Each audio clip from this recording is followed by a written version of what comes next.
Picture Paris in an era where the shadow of the guillotine loomed over every cobblestone street. Countless heroes and titans exuded brilliance by day, only to be dragged to the execution grounds under the cloak of midnight. Yet, at the very crucible of power sat a man with a slight limp and a countenance as frigid and poised as marble. His name was Talleyrand.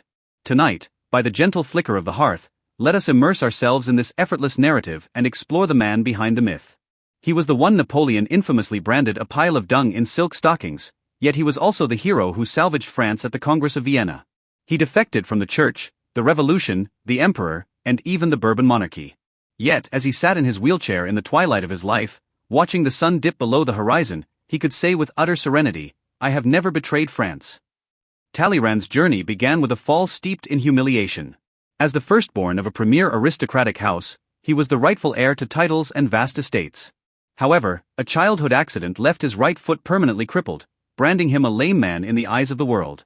In the Ancien Regime, where martial prowess and physical perfection were paramount, his disability stripped him of his birthright. He was coerced into donning the black robes he loathed and entering the sanctuary as a cleric. This primal fracture defined his entire existence. He never sought nor found faith within those magnificent cathedrals. Instead, he discovered a frigid vantage point from which to dissect human nature. He learned to observe the powerful in silence, mastering the art of masking profound unease with flawless etiquette. As the thunder of the French Revolution erupted and the clergy fled or faced the blade, Talleyrand was already calculating how to ride the torrent. Even as he presided over grand masses at the altar, he knew in his heart that the old world was dead. He had to carve out a path for survival, not just for himself, but for a nation on the brink of dissolution. Post-revolutionary Paris was an unrestrained beast, devouring all who dared draw near. Guided by an acute instinct, Talleyrand slipped away with singular grace, exiling himself to America just before the Reign of Terror descended. During those wandering days, the former bishop and refined aristocrat was reduced to surveying desolate lands. Yet, he betrayed no sign of despondency. He maintained an impeccable appearance every day, poring over international affairs in dilapidated inns. He knew that the fervor of the revolutionaries would eventually succumb to exhaustion, and that men of reason would inevitably be summoned back. True to his intuition, as the name Napoleon began to flare across the French horizon, Talleyrand returned to Paris. These two men were an encounter of wild fire and deep ice. Napoleon required Talleyrand's aristocratic poise and diplomatic finesse to lend legitimacy to his new regime. Talleyrand, in turn, glimpsed in Napoleon's ambition a glimmer of hope for a reconstructed European order. He ascended to foreign minister, assuming the role of the most cold-blooded observer in a high-stakes imperial gamble. The relationship between Talleyrand and Napoleon remains one of history's most fascinating psychological duels.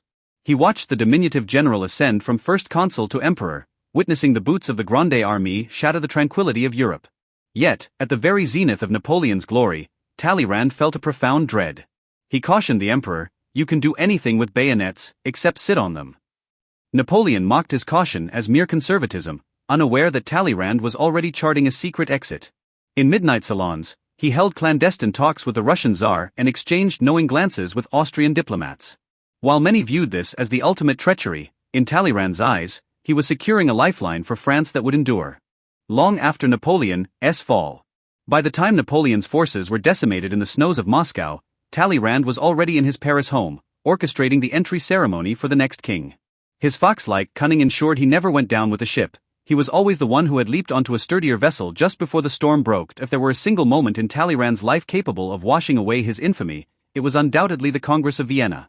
With Napoleon defeated, France stood as a vanquished nation, facing dismemberment by the victors. The monarchs of the Sixth Coalition gathered like a pack of hungry wolves in Vienna, poised to tear into the fertile territories of France. Talleyrand arrived as the representative of the defeated. The world intended to humiliate and ostracize him. Yet, with breathtaking virtuosity, he launched a campaign of gastronomic diplomacy outside the conference halls.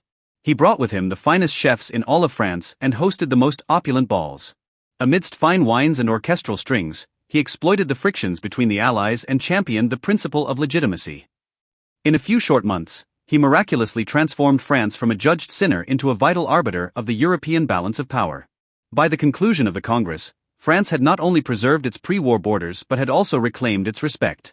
It was a near impossible feat, a grand redemption achieved through sheer intellect, eloquence, and unshakable poise.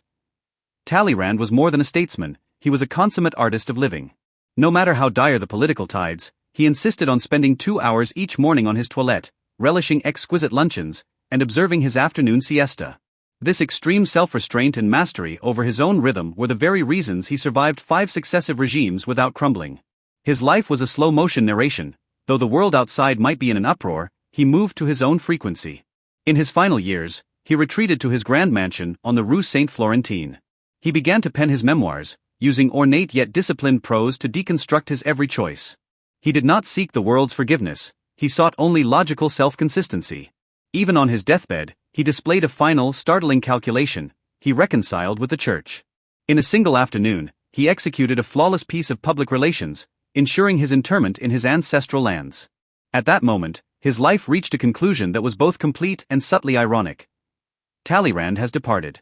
The last true aristocrat of that era has finally given his ultimate bow to death. He left behind a fragmented yet peaceful Europe and a moral enigma that continues to ignite debate. But did he truly care for such judgments? Perhaps not.